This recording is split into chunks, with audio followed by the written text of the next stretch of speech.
afternoon, students. Today we will study the identification scheme of carbohydrates. Carbohydrates, you very well know, they are compounds made up of carbon, hydrogen and oxygen, and they are polyhydroxy aldehydes and ketones. So when we have to identify the carbohydrates, we will follow a scheme for that. So what happens in the scheme? If we take the unknown sample of carbohydrate, we will perform the Molish test first. Molish test में हम Molish reagent डालेंगे, which is a mixture of alpha naphthol and sulfuric acid. So in the sides you will see a violet ring. If the positive test shows or the violet color comes, then carbohydrates are present. This is the first identification test of carbohydrates. Then second, if there is no color, then carbohydrates are absent. Then second test is solubility test. We will dissolve the carbohydrates in water.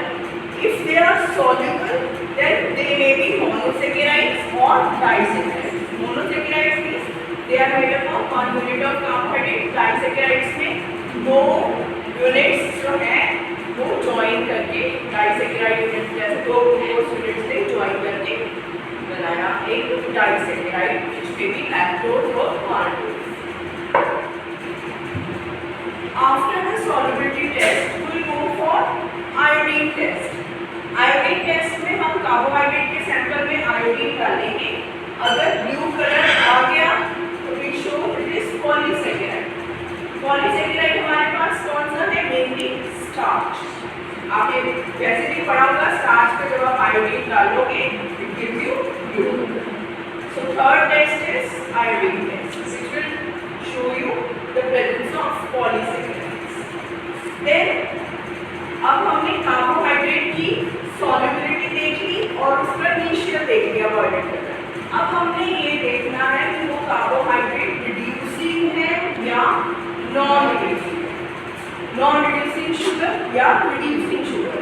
Reducing sugar वो होती है जिसमें free aldehyde या ketonic group होता है जो कि reaction करने में जब हम इसमें ये तीन रिएजेंट डालेंगे फैलिंग रिएजेंट, बेनेडिक्ट एंड टोमर्स, तो अगर ये तीनों रिएजेंट डालने पे वो पॉजिटिव कलर देता है then the sugar is reducing.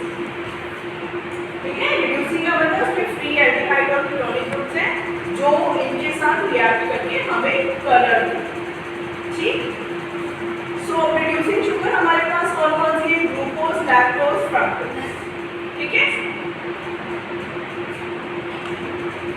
if the test result is negative then the non reducing sugar which is sucrose. अगर ये तीनों डालने पे हमारे पास नेगेटिव वो आता है तो दैट सुक्रोज में भी प्रेजेंट. ठीक है, sucrose is a non reducing sugar. उसके बाद हमने देखना है ये तो हमारे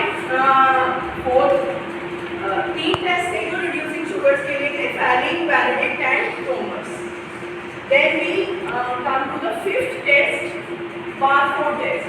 बारफोर टेस्ट हमें क्या बताएगा कि जो हमारी शुगर है वो मोनोसेकेराइड है या डाइसेकेराइड है.